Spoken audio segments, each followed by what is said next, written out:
During a cross-country trip to clear my head after a painful breakup, I found myself hiking in Utah. My ex-fiance's betrayal with one of my closest friends left me reeling, and I hoped the solitude of the Wasatch National Forest would provide some peace. Known for its seclusion and breathtaking views, it seemed perfect for a lone hiker like me. I drove down a narrow access road deep into the forest, parked my car, and prepared for the trek. With no phone service and my route mapped out offline, I felt ready for the adventure. My goal was to reach a lookout point at the mountain summit, a few miles away. About an hour into the hike, light rain began to fall. Annoyed, I decided to turn back. Hiking in the rain wasn't my thing. When I reached my car, dread washed over me. All four tires were slashed. My stomach sank as I realized this was no accident. Whoever did this was likely still nearby. I scanned the forest, listening intently, but the rain muffled any potential sounds. With no cell service and 20 miles of desolate road to civilization, I had no choice but to head back into the woods, aiming for the high ground where my original destination might offer a signal. As I hiked, I noticed a faint rustling sound behind me, matching my movements. I didn't dare look back. My pace quickened, my heart racing as the sun dipped lower, casting eerie shadows. I finally glanced over my shoulder, nothing, but the feeling of being watched was undeniable. Reaching the summit, I was relieved to find cell service. I immediately called the police, explained my situation, and gave my car's location. Though I felt some relief knowing help was on the way, I still had to descend through the darkening forest, avoiding whoever or whatever was stalking me. Using my map, I plotted a semicircular route to avoid retracing my steps. At first, everything seemed fine, but soon, twigs snapped to my left, then behind me. My blood ran cold. It wasn't just one person. There were multiple. I broke into a light jog, only to stumble upon a hidden campsite. 12 logs circled a fire pit, and it was clear someone had been there recently. Panic surged as I spotted a foot dart behind a tree. My jog became an all-out sprint. The forest erupted with movement, and I realized I was being chased. Glancing back, I saw six figures dressed in white closing in. Exhaustion threatened to overtake me, but adrenaline pushed me forward. Finally, I reached the road where a police car waited. The officers couldn't find my pursuers, but their presence was a lifeline. They explained that Utah forests are known for secluded religious groups and cults, and I might have stumbled into one of their territories. Even now, I can't fully comprehend what happened. If I was trespassing, why not simply tell me to leave? The fear of that day lingers, and it's a haunting reminder of the unknown lurking in the wilderness. If you're enjoying these terrifying tales, make sure to hit that subscribe button and turn on notifications so you never miss a creepy story. Trust me, you don't want to miss what's coming next. Also, let me know in the comments which story scared you the most, or share your own chilling experiences. I'd love to hear them. Now let's get back to the story. As an avid hiker, I've always enjoyed exploring places that others tend to avoid.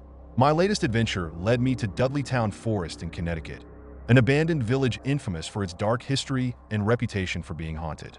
Stories of strange occurrences and ghostly sightings didn't scare me. If anything, they drew me in. I entered the forest around noon, but right away, something felt off. The usual sounds of wildlife were completely absent. No birds, no rustling leaves, just an eerie silence that weighed heavily on me. I've been to plenty of secluded spots before, but this place had a different energy. I decided to push forward, marking my path with small stickers on the trees, something I'd done for years to ensure I never got lost. It wasn't long before the silence was broken by a distant wail. It wasn't the kind of sound you would expect from an animal. There was no wind, no breeze to explain it, and the wail felt unnatural, like it was coming from deep within the earth. I hesitated for a moment, wondering if it was just my mind playing tricks, but I couldn't ignore the feeling that something was wrong. Despite the growing unease, I continued on, determined to see it through. That's when I noticed strange carvings on the trees. They weren't just random marks, there was something deliberate about them. Jagged slashes and symbols that didn't seem familiar. My gut told me to leave, but I ignored it and pressed on. But as I retraced my steps, I realized something chilling. My trail markers were no longer where I had placed them. The stickers I had put up had been moved, some higher on the tree than I remembered, leading me toward a cave that wasn't there before. A sudden wave of panic washed over me. Someone or something was altering my path. I turned and started running, but the silence was oppressive. Every step seemed louder than the last, and the hairs on the back of my neck stood up as though something unseen was right behind me. I pulled out my phone and checked the GPS, desperate to see the path back to my car, but the signal was gone. It was as if the forest itself had swallowed it. With no other option, I pushed through the woods, my breath quickening as I stumbled forward. Every sound seemed amplified in the silence, and I could feel eyes on me, watching from the shadows. Just when I thought I was completely lost, I spotted the outline of my car through the trees. I ran toward it, heart racing, and jumped in as fast as I could. I locked the doors and sped away, barely breathing until I was miles from the forest. I never did figure out what happened in Dudleytown Forest that day, but the feeling of being hunted, of something trying to manipulate my every move, stayed with me.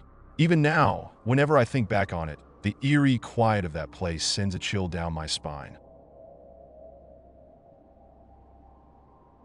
When I was a kid, my home was the ultimate hangout spot for my friends, and there were a few reasons for that.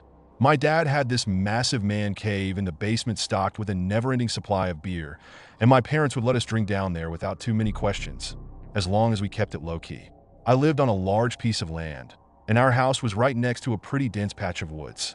If you walked through the trees from my place, you'd eventually reach a dirt road. Across that road, you'd find the reservoir, a place I've always held close to my heart since I was young. I was notorious for cutting holes in the fence surrounding the reservoir, so many, in fact, that the Water Commission eventually gave up on fixing them. It's illegal to trespass on the property, but as a kid, it became my sanctuary. I'd go there to smoke, escape my parents, swim, or just think. It was peaceful, and honestly, it was the only thing I really miss about those days. One evening, my friends and I were down in the basement playing pool and blasting EDM when Chester had the idea to take a hike through the woods to the reservoir. The boredom was kicking in, so we all agreed. The sun hadn't set yet, so it wasn't too hard to navigate. There were 5 of us: me, Chester, Rick, Jasper, and Hassan. I remember that Rick and Hassan grabbed some beers for the walk, as they were the bigger drinkers in the group. I'd already had a couple, so I didn't want to overdo it. The reservoir was massive, so even after crossing the fence, we still had a decent walk ahead of us. The woods were still a bit muddy from the earlier rain, but we were committed to making it there. We walked for a while and decided to head to the far side of the reservoir, where we used to hang out by a spot we called the beach. To get there, we had to walk along the near side of the reservoir, cross a section, and then follow the far side until we reached it. After about 20 minutes of walking, we finally reached the far side, but that's when things started to get strange. Hassan pointed toward the distance, and we all froze. We were still a bit far from the beach, but we could see something moving on our side of the reservoir. As it got closer, we realized it was dragging something. The figure was getting closer to the water, and the more we watched, the more we could see. It was dragging a large black garbage bag that seemed heavy. We didn't want to jump to conclusions, but we couldn't help but think the worst. Over the years, there had been a few bodies discovered in the reservoir, so our minds immediately went there. The figure stopped by the water, knelt down over the bag, and stayed there for a while. We figured it was the perfect moment to leave, but before we could, Chester spotted something else that made our blood run cold. From deeper in the woods, 3 more figures appeared, 2 dragging more bags, and the 3rd carrying a kayak. I felt sick to my stomach. Considering how close we were to a crime-heavy town, this scenario was beginning to feel all too real. The first guy climbed into the kayak, and the others helped him load one of the bags onto his lap. He paddled out into the reservoir, and we watched as the bag sank beneath the water. He repeated this process twice more. It was like something from a crime movie, and the tension was unbearable. Just then, my phone rang, breaking the silence. I scrambled to mute it, but the sound was loud enough to alert the figures. They all froze and turned toward us. The moment they saw us, we bolted. I've never been so scared in my life. Running through the woods, knowing they were right behind us, felt like a nightmare, though we ran as fast as we could, cutting across the woods and heading back to the hole in the fence. But in my panic, I couldn't remember where the hole was. I reached the fence first, and my friends caught up, panicking as they realized I couldn't find the hole. I was on the verge of giving up when Rick spotted it and yelled. We scrambled through it as fast as we could, just as we heard a branch snap behind us. We weren't safe yet. We ran all the way back to my house and collapsed in my backyard, finally catching our breath. Hassan immediately called the police and reported everything we had seen. They assured us they would send a squad car. We were relieved to be safe, but I still couldn't shake the feeling that they might have followed us. The path from the reservoir to my house wasn't far, and they could easily have tracked us. The police arrived quickly and listened to our story. They searched my property for signs of anyone following us, and my stomach dropped when they found muddy footprints leading to my backyard fence.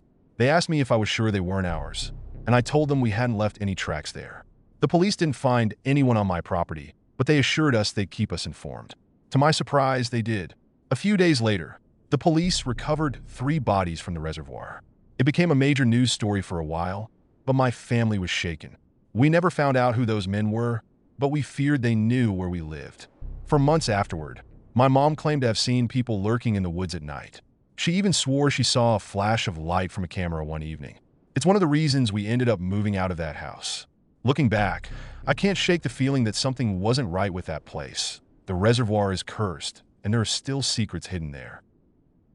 If you're enjoying these terrifying tales, make sure to hit that subscribe button and turn on notifications so you never miss a creepy story. Trust me, you don't want to miss what's coming next. Also, let me know in the comments which stories scared you the most, or share your own chilling experiences. I'd love to hear them.